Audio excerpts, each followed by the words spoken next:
Jai Hind doston, welcome back to PDA classes. Today we have come up with the new series for you. You can say this is the practice season series, and the series name, as you already know, PYQ का पंचनामा. Obviously your right. मैं आपको बता दूं कि यहाँ पर मैं CDS NDA के लिए, जो हमारे CDS NDA जैसे एग्ज़ाम हैं, इनके लिए जितना भी हो सकता है बेहतर करने की कोशिश करूँगा PYQ को लेकर, और कुछ क्वेश्चन अपने हिसाब से बनाकर उनको कॉन्सेप्ट्स को आपको क्वेश्चन के साथ बेसिक से क्लियर करने की, और ये क्वेश्चन आपको बहुत ही ज़्यादा फ़ायदे होंगे.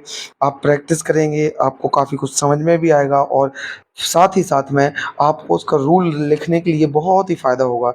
तो ये PYQ का पंचनामा में आप सभी का स्वागत है. आशा करता हूँ कि आपको ये सीरीज़ अच्छी लगेगी और मेरे साथ आपको प्रैक्टिस करनी है. And listen very carefully, because यहाँ पे हमारा मोटो केवल प्रैक्टिस करना नहीं है, यहाँ पे हमारा सीखना है.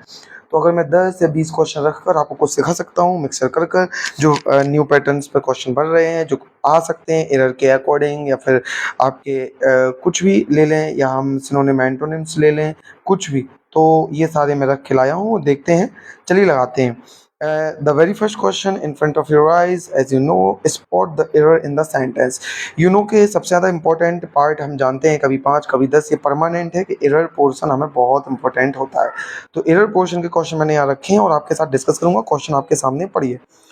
Today she was an accomplished singer because she had trained under an acclaimed guru in her youth. अब आपको मुझे इसमें से एरर बतानी है. ऑप्शन आपके सामने ये है ABCD. इनमें से आपको मुझे ऑप्शन बताने हैं. तो चलिए, तो मैं आपको बताता हूँ, मैं आपको इसका कंसेप्ट सिखाता हूँ. सबसे पहले आप कभी भी अगर इस प्रकार का एरर लगाएं तो प्लीज़ मेक श्योर, प्लीज़ मेरी बात को ध्यान से रखें, मेक श्योर कि टेंस जो आपका है, मेक श्योर जो आप टेंस लगा रहे हो वो आपका मैच है. टेंस आपका मैच होना चाहिए. सर क्या बोले आप? बड़े ध्यान से उसको देखिए, और उसमें ऐसा कोई वर्ड तो नहीं है जिससे आपको लग रहा है कि मिसमैच हो रहा है. चलिए बताता हूँ. टुडे, ये क्या दिखा आपको? टुडे. हम जानते हैं कि जो टुडे वर्ड होता है ये हमें ऑब्वियसली टाइम बता रहा है, और टाइम बता रहा है हमें अभी का, प्रेजेंट का. तो ऑब्वियसली टुडे कहीं भी आएगा तो हमें याद रखना है कि प्रेजेंट टेंस का हमें यूज़ करना है. किसका यूज करना है? प्रेजेंट टेंस का हमें यूज़ करना है. तो प्रेजेंट टेंस को हम पकड़ लेंगे. चलिए, तो यहाँ पे देखते हैं क्या ऐसा कुछ है. बड़े ध्यान से मेरी बात को सुनिएगा. मैंने कहा क्वेश्चन तो लगाना हमारा मोटो है ही, बट मैं आपको एक्सप्लेन करूंगा. तो टुडे को हमने हाईलाइट किया.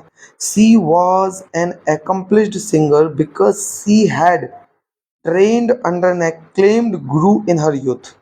अब जरा ये देखिए, आपके सामने क्वेश्चन है.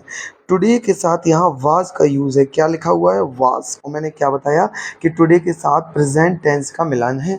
मिसमैच, यानी यहाँ पर आपका टेंस मैच नहीं है, कि जो वर्ड टुडे है इसके साथ वाज नहीं आना चाहिए. इसलिए आंसर होगा टुडे सी वाज. रॉन्ग. यहाँ पे क्या होगा? वाज की जगह इज आ जाएगा. अब आगे जरा मेरी बात सुनिए, इतनी पे बात खत्म नहीं होती है, क्योंकि मैंने आपको बताया है कि हम इसको बहुत ही ध्यान से देखेंगे. तो आप जरा सा और देखिए. सी हैड, यहाँ पे had train, had plus verb की थर्ड फॉर्म क्या कौन सा टेंस बनाती है? Past perfect. तो इसका आप ध्यान रखेंगे कि पास्ट परफेक्ट बनाती है. अब यहाँ सर पास्ट परफेक्ट कैसे है? कि यहाँ पे कोई ऐसा है, बिल्कुल देख सकते हैं, हर युथ, यानी कि वो बात कर रहे हैं अपनी जबानी की. हर युथ यानी कि बीता हुआ कल है ना, हर युथ, बीता हुआ टाइम है, पास्ट में जाएगा. और यहाँ पे आपको दिख रहा है ये पास्ट इंडेफिनिट है और ये पास्ट परफेक्ट है. तो यहाँ पे मैच एकदम परफेक्ट है, इसलिए दोनों ही एरर नहीं थे. यहाँ पे कोई भी एरर नहीं है. Hopefully you got the point what I am explaining over here. मैंने आपको बता दिया है कि आपको बस एक चीज़ का ध्यान रखना है कि मिसमैच नहीं होना चाहिए. तो मिसमैच का मतलब यही है कि टेंस को देखें, वर्डों को देखें. ये बहुत इंपॉर्टेंट और कन्फर्म है कि आता ही आता है, बिल्कुल कन्फर्म है, ऐसा कुछ भी नहीं है. और ये जितने भी मैंने क्वेश्चन रखे हैं ये बहुत ही शानदार उम्दा हैं. चलिए नेक्स्ट पर चलते हैं. आपके सामने अगला क्वेश्चन ये रहा. Identify the part containing the error. तो इसमें बताइए कि कौन सा पार्ट है जो एरर को कंटेन करके रखे हैं. Either my brothers or my friend are coming to receive me at the airport. अगर सही है पूरा सेंटेंस, नो एरर लगाइए.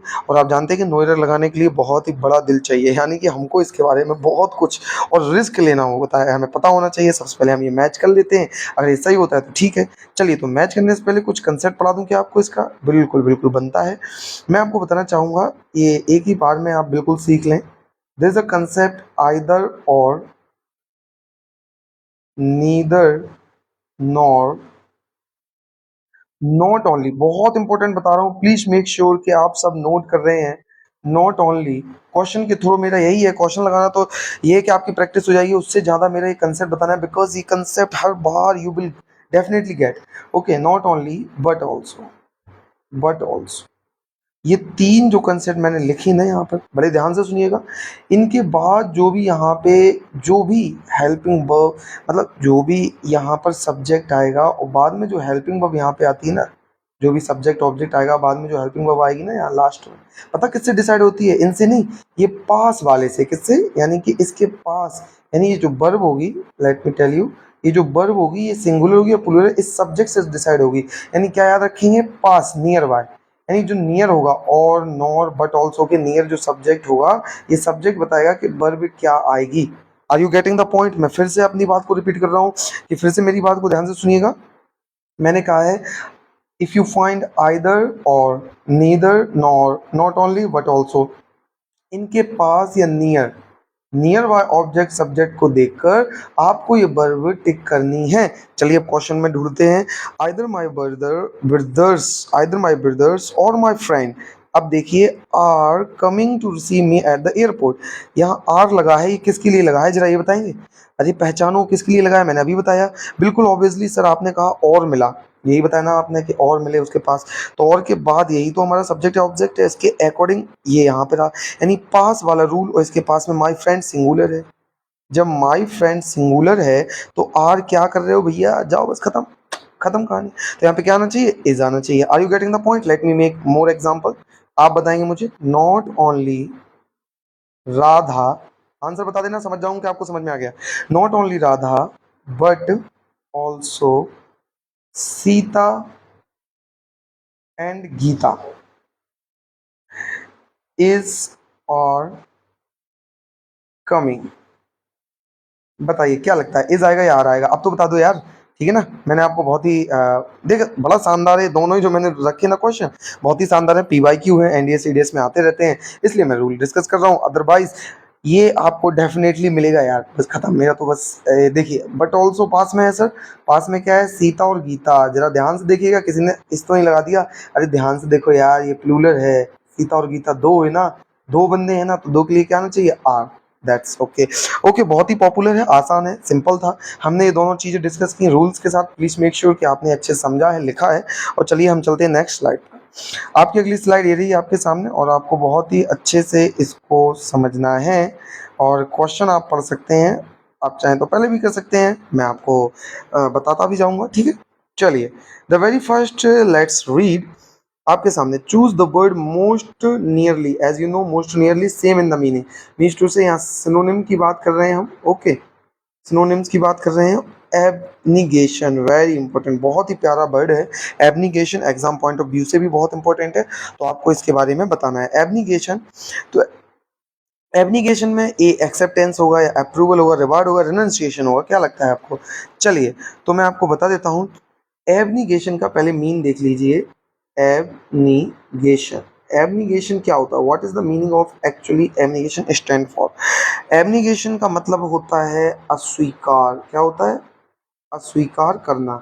और यू कैन से अस्वीकार, या यू कैन से रिनंसिएशन, रिनंसिएशन, ये इसके सिनोनिम है, लाइक रिनंसिएशन। और आप कह सकते हैं एब्जुरेशन, ये भी आप कह सकते हैं, लिखते जाइएगा जो मैं बता रहा हूँ, बहुत ही ज़्यादा इंपॉर्टेंट है।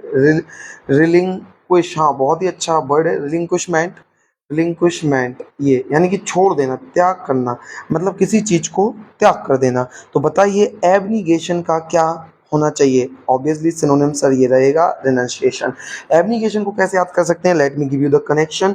एबनिगेशन का अवनेग, अवनेगी, अवनेगी, अवनेगी ने अपने शन का, अवनेगी ने अपने शन का त्याग कर दिया।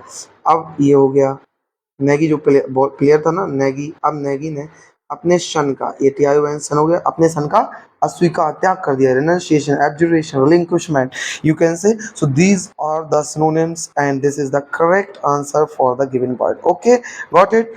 Now let's move on for the next one and the amazing question, most nearly same in meaning abrogate. तो देखिए मैंने दो दो क्वेश्चन रखे हैं सभी के, ताकि आप बहुत ही आसानी से समझ पाओ, पैटर्न भी वही है, ठीक है। बहुत ही शानदार तरीके से दो दो से ही सीखेंगे तो बहुत सारे कंसेप्ट हमारे दिमाग में जाएंगे। एब्रोगेट, एब्रोगेट का मतलब क्या होता है, तो बताइए। रिपील, एक्सप्लेन, कंटिन्यू, सपोर्ट, आपको क्या लगता है? तो एब्रोगेट की बात कर लेते हैं। एब्रोगेट, एब्रोगेट जो टर्म हम बता रहे हैं, तो एब्रोगेट का मतलब होता है आपका एबोलिश। क्या होता है? एबोलिश। यानी कि एब्रोगेट का मतलब होता है एबोलिश, त्याग करना, एनल, एनल रद्द कर देना, नलीफाई कर देना, हाँ यू कैन से नलीफाई कर देना। और अब आप बताइए क्या लगता है आपको? एबोलिश क्या एक्सपेंड हो सकता है? बिल्कुल नहीं, एक्सपेंड नहीं होगा। कंटिन्यू हो सकता है? ऑब्वियसली नहीं होगा। सपोर्ट ऑब्वियसली नहीं। बचा क्या? रिपील, यानी कि इसका मतलब होता है रिपील करना भी। Get it? तो ये रहा आपका एब्रोगेट का। एब्रोगेट को याद कैसे करें? Let me give you the connection. अब रो गेट पर, ठीक है ना, अब्रोगेट पर कोई फायदा नहीं है, क्योंकि उन्होंने आपका जो आप लेट आए हो 2 मिनट, तो अब आपको अंदर नहीं जाने दिया जा रहा है पेपर देने के लिए। यानी आपको एबोलिश कर दिया, नलीफाई कर दिया, रिपील कर दिया है कि आप अब नहीं आ सकते, रोक दिया गया है, रोक लगा दी गई है।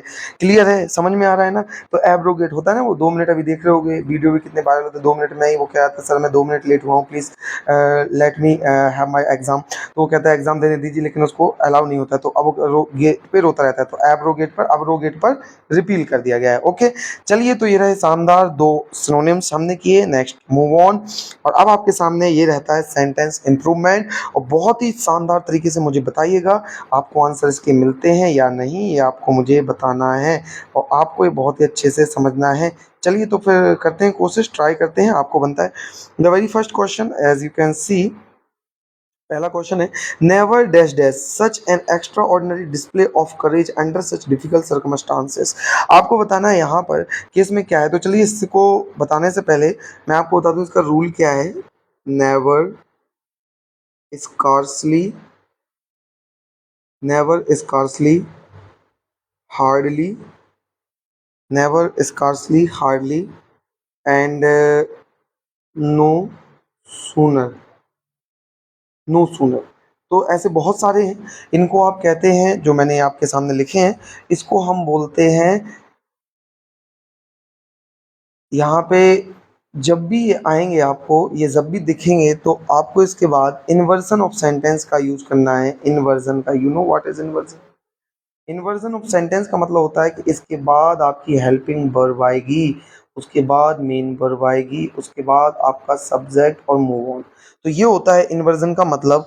और अब आप क्या मुझको इसका आंसर बता सकते हैं? स्कार्सली का, या फिर नेवर का, या हार्डली का, या नो सूनर का अगर आ जाता है तो मुझे बताइएगा जरा प्लीज़ कि इसमें से क्या हो सकता है। क्या बी विटनेस होगा ये, या फिर आपको लगता है डिड वी विटनेस होगा, वी हैड विटनेस्ड होगा? और ध्यान रखिएगा, मिसमैच मत करना। कहने का मतलब टेंस को, obviously I think you know helping verb and which helping verb you know offered और preferred which of the verb. So please इसको भी ध्यान रखना, वर्ब की फर्स्ट फॉर्म या फिफ्थ या सेकेंड या थर्ड या फोर्थ। चलिए तो फिर लगाते हैं सबसे पहले वी। देखिए नेवर के बाद बी, ये तो हो ही नहीं सकता, बिकॉज मैंने कहा हेल्पिंग वर्ब पहले चाहिए, तो ये तो गए। हम निग्लेक्शन कर सकते हैं, ओके ना। नेक्स्ट, नेवर के साथ डिड वी विटनेस, हाँ ये क्या है आपका, मैच आउट कर लो। डिड आपका हेल्पिंग वर्ब हो गई, सब्जेक्ट हो गया, ओके ना। उसके बाद आपका, हाँ बिल्कुल ये हो सकता है, ठीक है। यहाँ पर थोड़ा सा let me do this one correction, helping verb, subject and then main verb and then other verb, okay this one। तो आपको याद रखना है, क्योंकि ये जैसे इंटरोगेटिव सेंटेंस सुना है ना, बस इसमें ये कुछ नहीं है ऐसा, ठीक है ना। तो वैसे ये नेगेशन वाला है। और यहाँ पे आप देख सकते हो विटनेस वर्ब की फर्स्ट फॉर्म भी है, और ये बिल्कुल हो सकता है। आगे देख लेते हैं, वी सब्जेक्ट, नहीं ये नहीं हो सकता। हैड, हाँ हैड आया है, वी आया है। क्या हैड के साथ विटनेसिंग वर्ब की फुल फॉर्म आती है? Actually you know about it? No. Had के बाद वर्ब की थर्ड फॉर्म आती है, इसलिए ये भी रॉन्ग। आंसर हुआ आपका did be witness. Are you getting the point? This is very amazing and really pre and requesting rules for for your upcoming exam. So please take care of it. मैंने ये लिखवा दिया है, आपको लिख लेना है, अच्छे से समझ लेना है और ये टेंस के बारे में जो मैंने बताया उसको याद रखना है। आगे चलते हैं। If the manager had reviewed the report carefully, अगर ऐसा किया होता, आप देखिए जरा, द एरर अननोटिस्ड, तो अननोटिस्ड रहता। चलिए तो देखते हैं क्या इसका आंसर क्या होना चाहिए और मैं आपको कुछ बताना चाहूँगा इसके लिए। तो क्या आप मुझे बता सकते हैं कैसे क्या? इसके लिए कंडीशनल सेंटेंस को हमें बताना थोड़ा-सा ज़रूरी है। You know what is a conditional sentence? तो कंडीशनल सेंटेंस के बारे में ज़रा सुन लें, मैं आपको बता दूँ। पहली कंडीशन बिल्कुल 2 मिनट के अंदर, if subject verb first verb fifth और एक ये रहेगा प्लस अदर वर्ड, और एक जो अगला क्लॉज रहेगा वो सब्जेक्ट आएगा, विल लेगा, मे लेगा एंड कैन लेगा और शैल लेगा। इन चारों में से कोई एक वर्ब की फर्स्ट। सो ये होगी condition number first. Condition number second के पास आते हैं। कंडीशन नंबर सेकंड की बात करते हैं। If you find if, then you find subject, then you find verb second, then you find other word, then what is the condition next? In the next clause, would, should, could, may, might, okay ये भी आ सकते हैं verb की first form और other word. This is the condition number second. Third, if you find if subject, sorry not this, had, very very important, had plus verb third and other word, what is the next condition? Subject, would, should and have plus verb first, verb first. Okay, now आपको match करना है इसमें कौन सी condition है। If तो है had plus reviewed, तो had plus verb की थर्ड फॉर्म।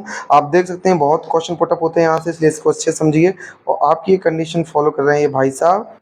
कौन सी? ये थर्ड वाली। तो would plus have plus verb की फर्स्ट फॉर्म चाहिए। Would not have remained, would have not remained verb की, सॉरी यहाँ पे वर्ब की थर्ड फॉर्म आएगा। ओके, वर्ब की थर्ड फॉर्म सॉरी, वर्ब की थर्ड फॉर्म चाहिए। तो यहाँ पे वुड नॉट रिमेन, ये तो आने वाला नहीं है, वर्ब की फर्स्ट फॉर्म है। हैव भी नहीं है, विल नहीं आएगा, हैड भी नहीं आएगा, बचा यही वुड है, हैव है, वर्ब की थर्ड फॉर्म भी है, तो थर्ड फॉर्म आएगा यहाँ पे। Okay, so these are the rules और sentence improvement. This is the sentence improvement. Sentence improvement वाले टॉपिक से आते हैं। तो सेंटेंस इंप्रूवमेंट में से मैंने जो ये बताया है, प्लीज कंडीशन को लिख लीजिए, this is very important. Now let's move on for the next one. और आपके सामने ये रहा अगला।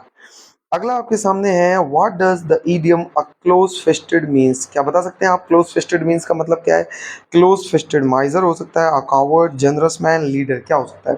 तो क्लोज फिस्टेड का मैं आपको बता दूं, जो क्लोज फिस्टेड है, ऐसा व्यक्ति जो unwilling to spend, someone who is unwilling to spend, you can say someone who is unwilling to spend, who is unwilling to spend, यानी कि you can say miser, okay, जिसको आप बोलते हैं स्टिंजी, माइजर, कंजूस। Are you getting the point? ठीक है ना, जिसको आप स्टिंजी भी बोलते हैं, लिख भी सकते हैं आप, ठीक है। थ्रिफ्टी भी बोल सकते हैं, थ्रिफ्टी, थ्रिफ्टी भी बोल सकते हैं। So this is the answer for this, a miser. Next है a cog in the machine. A cog in the machine, मैं आपको बता दूं कोग का मतलब क्या है। यू नो कि single projection in a wheel, like जैसे मान लीजिए व्हील है कोई और उसमें एक छोटा सा कोई प्रोजेक्शन की बात चल रही है, यानी कि बड़ी सी मशीन में एक छोटा सा पार्ट। इससे क्या समझ में आता है? मशीन ऑपरेटर बिल्कुल नहीं, हमेशा याद रखना जो उसी के नाम से होगा वो तो हो ही नहीं सकता है। मैकेनिकल हो ही नहीं सकता है। Important officer, no way. A very small part of a big organisation, यानी कि किसी बड़ी मशीन एक बड़ी होती है, बड़ी सी ऐसी मशीन, और अकॉग मैंने बताया छोटा सा कोई पार्ट कहलाता है, स्मॉल पार्ट। तो उसको बोलते हैं कि स्मॉल पार्ट एक बड़ी ऑर्गेनाइजेशन का, a very small part of a big organisation. So please notice this both, this are very very important. Okay, now let's move on for the next one. ये रहे आपके सामने अगले सवाल। यहाँ ये अपोजिट वर्ड मैंने रखे हैं, सिनोनिम थे तो एंटोनिम भी आने थे। म्यूनिफिसेंट, म्यूनिफिसेंट को आपको बताना है अपोजिट वर्ड। जरा सोच के देखिए म्यूनिफिसेंट का क्या हो सकता है वो मुझे बताइए, और मैं आपको इसके बारे में, आपको क्या लगता है क्या इसका आंसर होना चाहिए। तो munificent, munificent, if you are continue to PDA classes, तो मैंने म्यूनिफिसेंट, जो ऋषि मुनि लोग होते हैं ना, बहुत ही जनरस होते हैं, विनोवलेंट होते हैं, अच्छे होते हैं। तो मैं आपको बता दूं इसका मतलब जनरस भी होता है, विनोवलेंट भी होता है, विनोवलेंट भी होता है। और चैरिटेबल, ये तीनों ही इसके सिनोनिम है। क्या है तीनों? सिनोनिम। अब बताइए इसका अपोजिट क्या होगा? माइजरी, यानी जो अभी हम करके आ रहे हैं ना, माइजरली, ओके ना, स्टिंजी, मुनिफिसेंट। अब आप कहोगे सर क्या? हाँ बिल्कुल, ये त्याग, सब कुछ दे भी तो देते हैं अपना, चैरिटेबल भी तो होते हैं, सब कुछ अपना त्याग कर देते हैं, हर चीज त्याग कर देते हैं, जैसे राम जी ने 14 साल का वनवास अपना त्याग किया था, है ना। तो चैरिटेबल, मिनिफिसेंट का मतलब उदारवादी लोग, अच्छे लोग, इनको बोलते हैं मिनिफिसेंट, माइजरली। नेक्स्ट आपका चलते हैं, अपोजिट बताना है टेनेसियस का। तो बताइए टेनेसियस का अपोजिट क्या हो सकता है? टेनेसियस, टेनेसियस को याद देखिए, सॉरी यहाँ पे देखिए, टेनेसियस, टेनेसियस का मैंने आपको याद कराया था 10 लोग, यानी 10 लोग, सीएस सिटी, 10 लोग सिटी में दृढ़ संकल्पी हैं, दृढ़, दृढ़ संकल्पी हैं, यानी कि डिटरमाइंड। तो टेनेसियस का मतलब होता है डिटरमाइंड, हो सकता है टेनेसियस का, या holding firmly to something, you can say holding firmly to something, okay, holding firmly to something and determined. तो ये तो आपका हो ही नहीं सकता, बिकॉज ये तो आपका सिनोनिम है। तो क्या हो सकता है? परसिस्टेंट, ये भी नहीं हो सकता, बिकॉज परसिस्टेंस ऐसा व्यक्ति जो लगातार कोई काम करे, और दृढ़ लोग ऐसा ही करते हैं, ये भी उसका सिनोनिम है। रिजोल्यूट भी नहीं है। ईल्डिंग, इसका आंसर है ईल्डिंग, बिकॉज ये जो ईल्ड वर्ड होता है ना, इसका मतलब होता है सबमिसिव। क्या होता है? सबमिसिव, यानी कि सबमिशिव कर देना, यानी कि अपने हथियारों को डाल देना। यहाँ पे डिटरमिनाइन लोग कभी अपने हथियारों को नहीं डालते, और ईल्डिंग का मतलब यू आर ईल्ड पर्सन, यानी कि सबमिशिव। ये इस प्रकार से आपको ये जो मैंने पढ़ाया, ये 10 क्वेश्चन कैसे लगे जरूर बताना। मैंने आपको ये सब बताया है। Okay, thank you for watching the video, we will meet in the next class.